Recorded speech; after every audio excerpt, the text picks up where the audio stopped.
Welcome back. This is Rabit, and tonight we are going to be summarizing Module 1 for Course 3, delivered by Humber, Real Estate Salesperson Program. I just want to say, first of all, congratulations if you've made it this far. I'm proud of you, and I'm proud of myself. So, Course 2 was super long. There was a lot of reading and a lot of stuff we had to cover, but it wasn't as hard as I thought. I definitely took longer than I should have. So please go over those videos. I've already summarized Course 2. Make sure to check those out. And I wish you luck on Course 3 and onwards. So let's get together and summarize this module. It's not too long. It's about Introduction to Condominiums. So Lesson 1, they talk about condominiums. So a condominium refers to a type of property ownership in which an owner holds title to their private living space, a unit, and shares ownership jointly of the common elements with other owners in the corporation. The type of condominium corporations. There are several types of freehold condominiums: standard, common element, vacant land, and phased.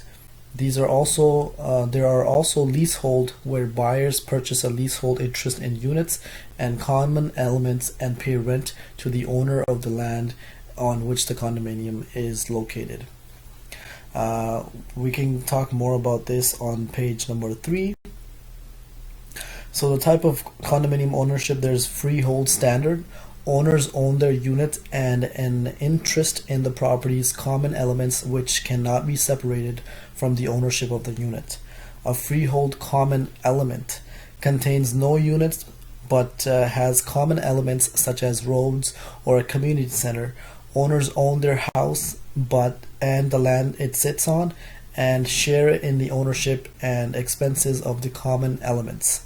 Freehold vacant land. A builder can register the corporation before the condominium units are constructed and sold. A freehold phased. A builder sells units in the property and reserves the right to create additional units or common elements in future stages of development under the same condominium corporation. Leasehold. A leasehold condominium is a condominium that is constructed on a leased land. The developer is not the owner of the land but has a lease that permits a condominium development. All the developer can sell is the right to lease the land.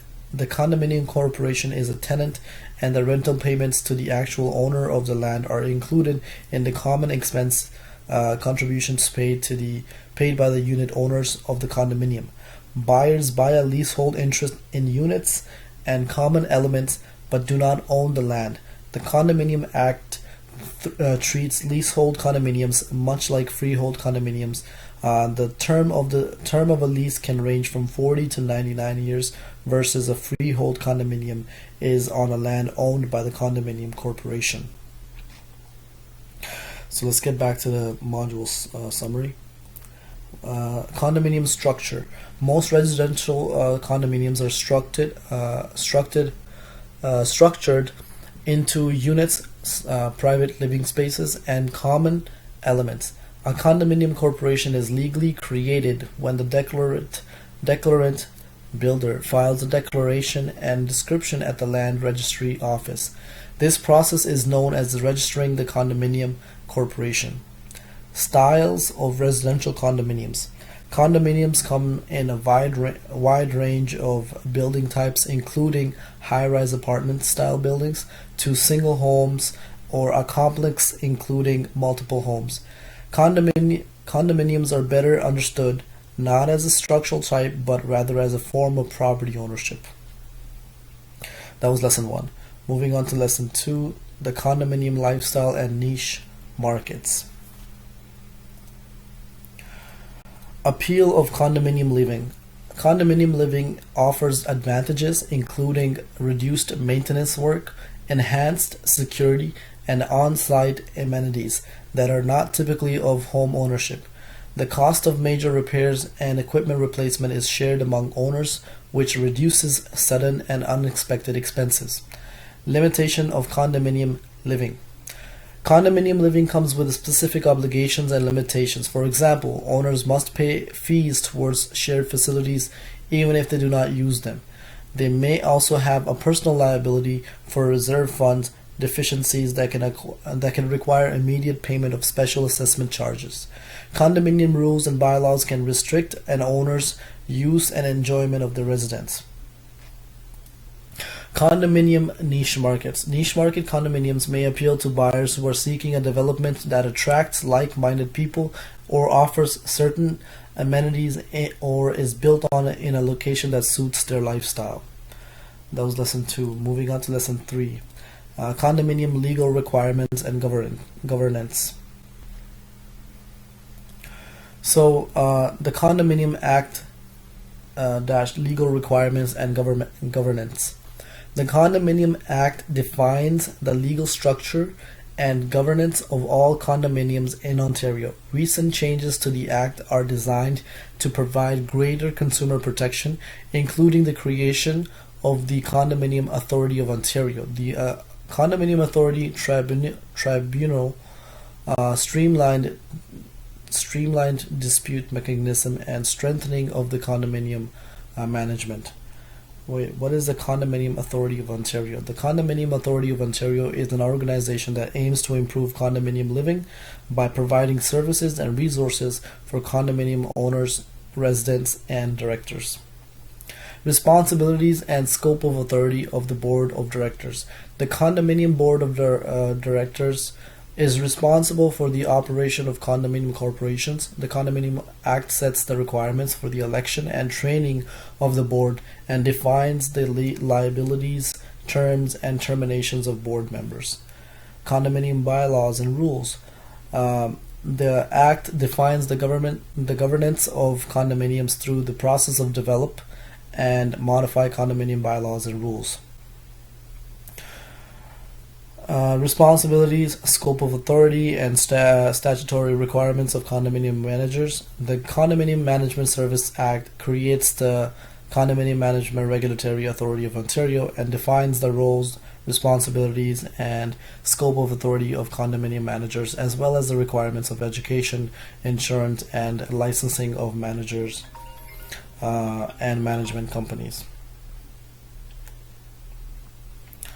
So what is the Condominium Management Regulatory Authority of Ontario? It is a regulatory body created through provincial legislation that protects consumers, strengthens the condominium management profession, and gives the condominium owners the confidence in the people and companies that manage their important investment. Lesson 3 is done. Moving on to lesson 4, legislation and regulations of new condominiums. So the impact of the Planning Act on condominiums. In addition to the Condominium Act, the Planning Act also has a significant impact on condominium developments by establishing the guidelines for land use planning in the province. The Ontario Building Code governs the detailed technical and administrative requirements, as well as minimum standards for building construction in the province, including for new build condominiums.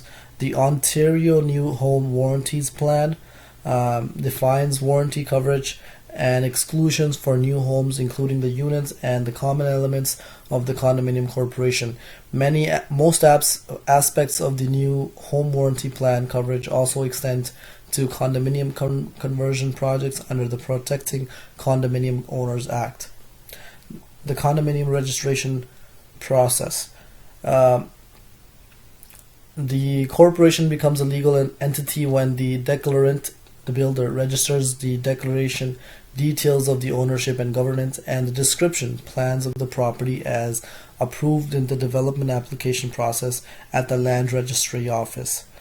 The Condominium Authority of Ontario maintains a searchable public registry accessible on its website, and on the website that displays information of each registered project based on regularly submitted returns and notices of change.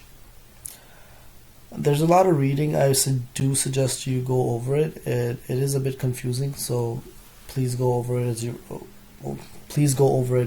yourself as well. So the key documents provided by the developer. Oh, we're on lesson 5, by the way. So lesson 5 is basically key documents provided by the developer. The disclosure statement includes information on the condominium features and amenities, the corporation's governing documents, declaration, bylaws and rules, and a budget for the first year after the registration. The APS is a contract between the condominium builder and the buyer for the sale and purchase of the particular property. And for new condominiums, it typically includes information on parking, storage, common expenses, deposits, occupancy fees. Did I say that right? Yeah, occupancy fees and warranties. There are some risks. So the potential risks for a new buyer, for buyers for new condominiums. So new unit buyers may make important decisions based solely on floor plans, artist rendering, and model suits. There can be discrepancies between pre-construction plans and the actual construction. In addition, facilities may be incomplete or inoperable due to delays in the construction phase. Assigning an APS during pre-construction. It is unusual for the pre-construction condominium builder contracts to prohibit assignments. If assignment is not prohibited, a buyer has the right to assign the contract. It is part of the salesperson due diligence to confirm that the builder permits assignments. Lesson 5 is done. Moving on to lesson 6. It's practice summary activities. You can do that on your own. Module summary is nothing special. I went over it. They just talk about what you need to know. So these are lessons in the first module. I highly suggest you go over them yourself. The lesson summaries wasn't as detailed as the lessons were, but it covered up what you need to know mostly. I'll be back with module number 2, and see you next time.